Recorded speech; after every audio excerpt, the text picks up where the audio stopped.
Hail and well met friends, and welcome back to Deep Travel. Given that Osiris and Thoth have now both been observed to have active volcanoes, it would be logical to hypothesize that the other 4 moons have them as well. Thus we will postpone visiting any of them until our return trip. A feature on Thoth that I did not recall seeing on Osiris was a number of young-looking impact craters. That moon seems to have suffered a recent bombardment of comets, asteroids, or other debris.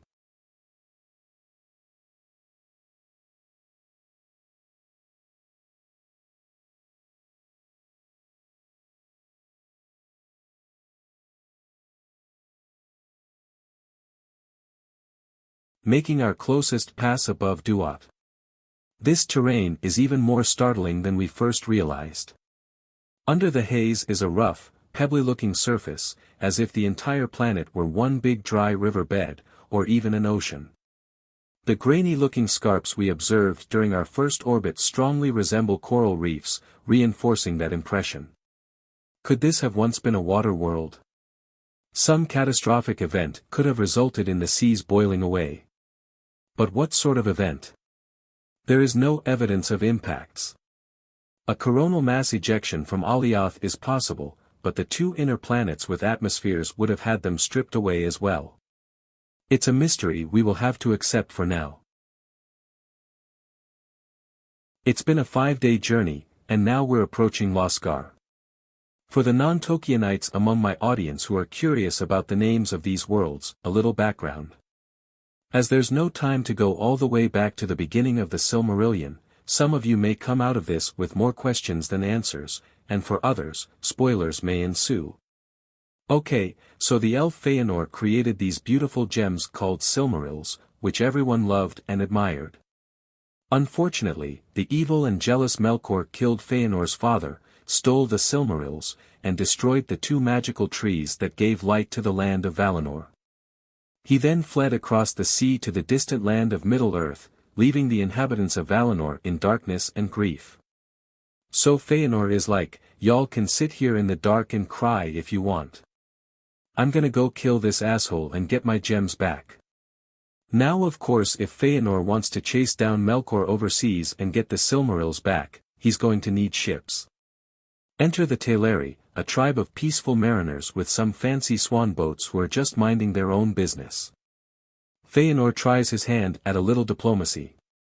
Hey, you couldn't have built this town without my help, so you owe me. I'll take those pretty ships over there. Fair enough. And the Teleri are like, now hold on just a minute. We couldn't have built this town without you, that's true. Thanks for the help with that, by the way. But as for the ships, yeah, no. Y'all had nothing to do with that, and we'd prefer to stay out of your little tiff with Melkor. Have a nice day. And Feanor looks at his crew and says, well boys, we tried being diplomatic, but these little punks just won't listen to reason. I guess we'll just have to take their ships anyway. So he took their ships anyway. They naturally tried to stop him, so he naturally killed them. And his brother Fingolfin was like, dude, that was kind of unnecessary. And Feanor is like, I know, right? Have a nice life. And he and his boys sail away with the boats, leaving Fingolfin behind. When Feanor and company get to Middle-earth, his guys are like, so how soon can we go back for Fingolfin and his bunch? And Feanor says, this soon. Then he grabs some of their torches and throws them into the boats, burning them to cinders and leaving Fingolfin stranded. The place where he burned the ships became known as Losgar, which is Elvish for red flame. Hence the name of this planet. 7 of the moons are named after Feanor's 7 sons, and the other 3 are named after rivers in Beleriand, the subcontinent where he landed.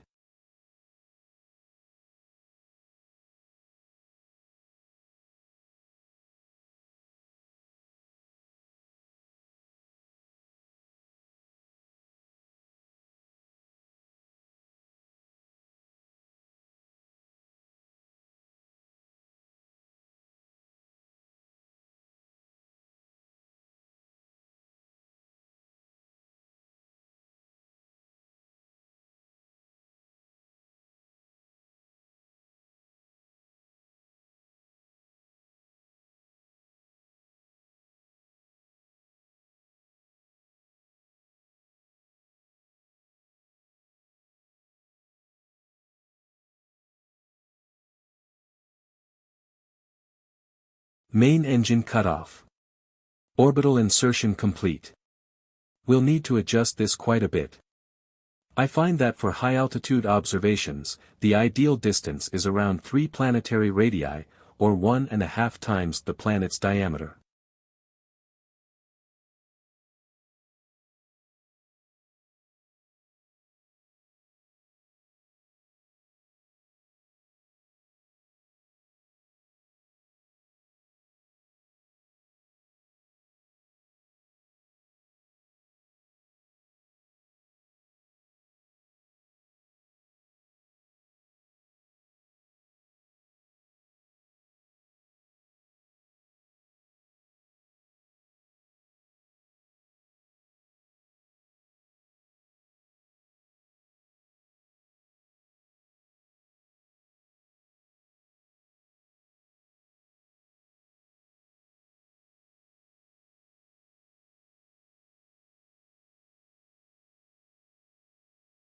Multiple moons, especially large ones, means multiple eclipses. This will have a significant impact on the climate. That would also be a major factor on Duat. On Seabright probably not so much, as Blix, Una, and Nell are tiny and would have almost no gravity.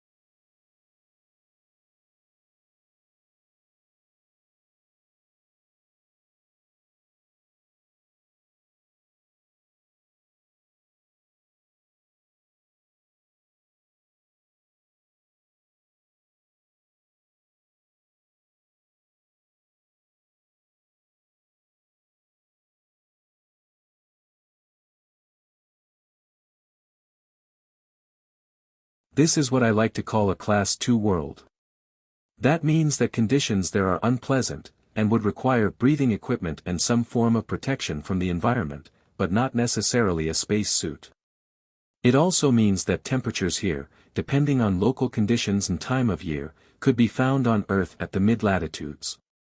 For reference, on my scale, Earth is mostly a Class 3 environment, meaning humans do just fine there with only light protection from occasional harsh weather. In real life, no Class 3 environment has ever been found off of Earth. Losgar's average surface temperature is 45 degrees Celsius, or 113 degrees Fahrenheit, a typical summer day in rural Texas. While that may sound survivable, if not much fun, keep in mind it's only the average. Earth's average surface temperature is 14 degrees Celsius, or about 57 degrees Fahrenheit, but Saudi Arabia reaches 50 Celsius/125 Fahrenheit in the summer, while Chicago, much further north, gets well below zero on both scales in the winter. And that's not even considering the more extreme areas near the equator or the poles. With an axial tilt of 46 degrees, twice that of Earth, Losgaran seasons will be long and extreme. It won't get as hot as Mercury or Venus, but could get as cold as Titan in the winter, and unsurvivably hot in the summer. For any permanent settlement to be viable, underground shelters would be needed to ride out those periods. Conclusions. Is this world usable? Absolutely. There's no question about that. The sticky question is, usable as what? A Mars-style research base here would be a scientific goldmine. But what about a colony? Is it reasonable to envision a Dunkin' Donuts dome with some bearded guy sitting at the counter sipping his coffee as the moon Caranthier rises in the background? Or soccer moms dropping their kids off at the daycare dome, rushing over to the office dome where they work, and stopping by the bank dome on the way home? Although given that traditional banking is pretty much obsolete now, I imagine something even more advanced would be available by the time this happens. Can we have mortgages and retirement plans, get married, and raise children in this environment? I don't think it's impossible. There are arguments both for and against it. I would love to hear your thoughts in the comments below. Would you try living on Losgar? The cons: it's really hot. The average temperature is about like the Middle East, or midsummer in the southern US. Now people do live in those places, and manage to make a good life there. But that's during the temperate periods. Having to live underground during the extreme seasons would get depressing, and there would be big celebrations when people are finally allowed to go topside. There's only about half an atmosphere of pressure. That's equivalent to about 35,000 feet altitude on Earth. You can't breathe at that air density. In fact, you can't breathe on Losgar anyway, because there is no oxygen. You would need a tank and a mask to go outside your dome. And even if you could breathe it, it's composed mostly of carbon dioxide, hydrogen sulfide, and sulfur dioxide, so it would smell like farts. The pros: 57% gravity. This would make basketball a lot more fun, if a lot more dangerous. Diverse terrain. There's a good mix of land and ocean, at least in the eastern hemisphere, helping to keep the weather balanced. If we find valuable minerals down there, cross-oceanic trade would be a great way to kickstart an economy, and the low gravity would make sea travel all the easier. The moons are also a good potential source of wealth. The four major ones have a combined mass about half that of Earth's moon. So while we wouldn't have as much mineral wealth here as we would back home, there is still likely to be more than enough to build structures and vehicles. Overall, the challenges would be much like what we would encounter on Mars or Titan. Adapting our sleep cycles to a different day length, and finding ways to cope with conditions that, while not as brutal as those two worlds, would still require expensive equipment, limiting the amount of time we can spend exploring, doing science, and gathering resources.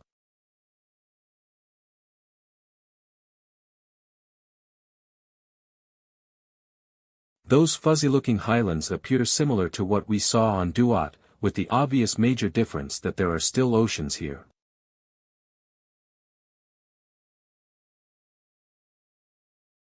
After we return to Apoapsis following this low pass, we'll head over to Caranthir. I apologize for the inconsistent pronunciations of that name. I'm still trying to figure out how to get this text-to-speech app to pronounce it the way I want.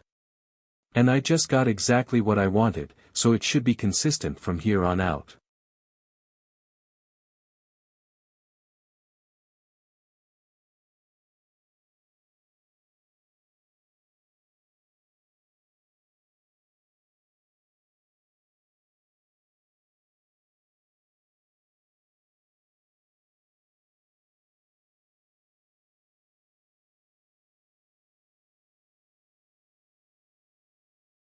Re-establishing previous periapps. If you notice that the use of the thrusters is intermittent, that's because my computer sometimes gets slow running this program. That causes a delay between the time I take my finger off the thruster key, and the time the thruster stops. The longer you hold the key, the longer the delay. That can cause serious problems. So I occasionally stop to let the computer catch up, because I don't want to accidentally leave orbit or slam into an asteroid. The problem comes and goes. Thankfully, it seems to be in the going phase for the moment.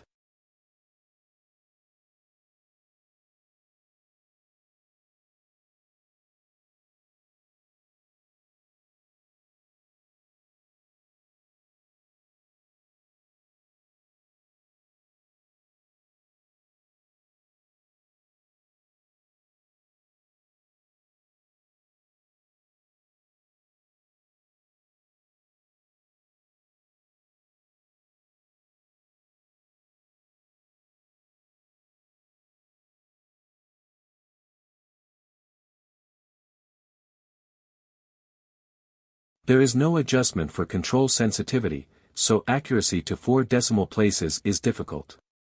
We'll settle for 3 decimal places here.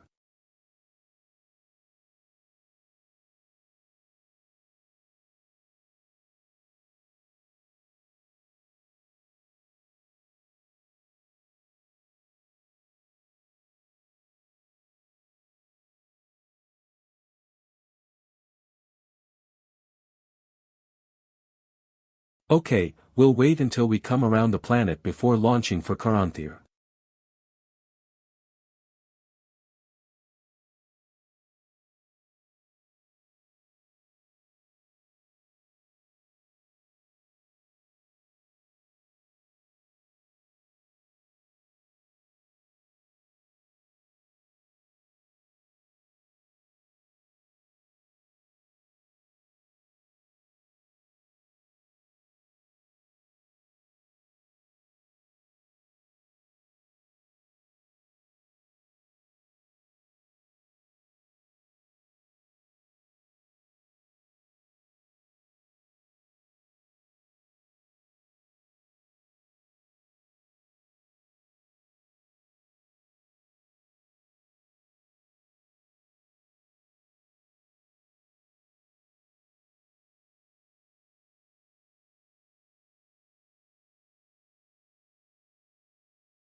Oh dear. I think I just ended this series. Wait. Wait.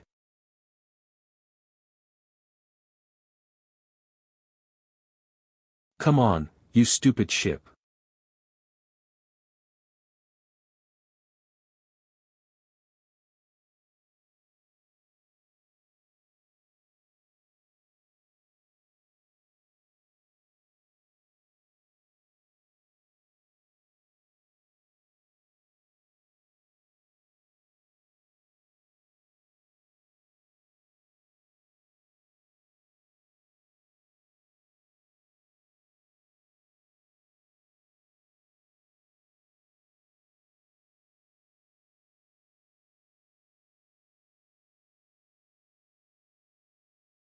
Okay then.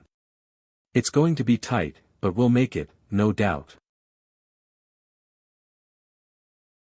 Holy kabuki, Batman, that was close. I'll feel a lot better when we see increasing distance from the planet.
Offset maneuver.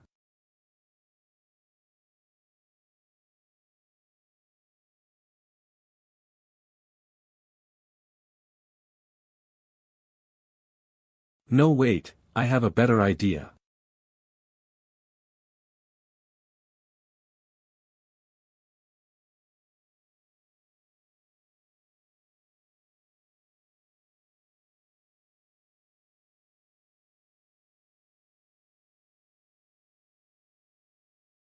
A public service announcement for my fellow star pilots. Remember to turn the autopilot off after it settles into the orientation you give it.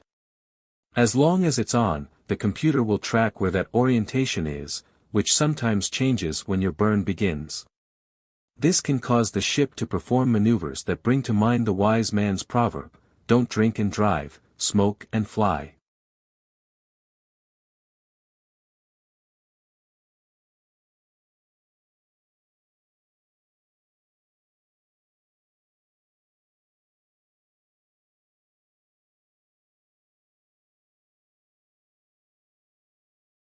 There we go.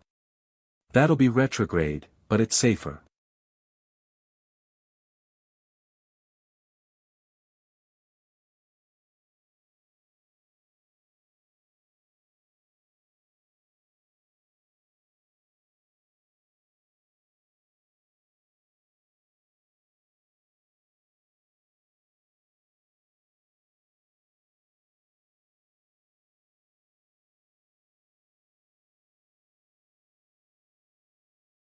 There we go. Braking distance 3,800 kilometers. See you there.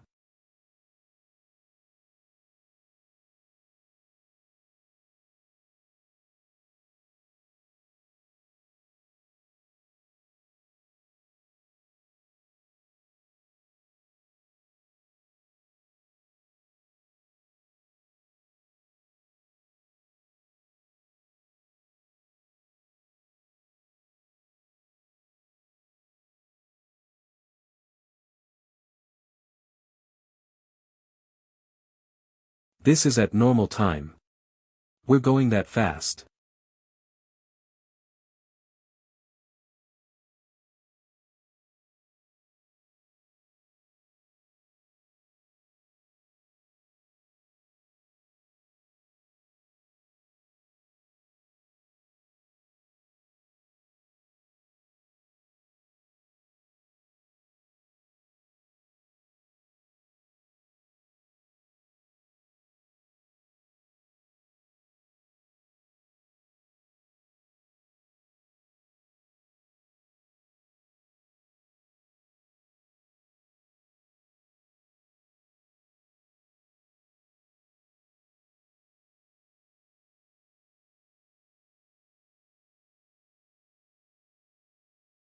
Would that not make one snazzy wallpaper?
While Losgar itself is dotted with active volcanoes, there do not appear to be any on Caranthir.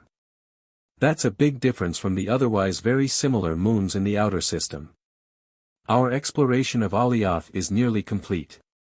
We'll visit the second planet next. As for the first planet, I will give it a name, but we won't be stopping there.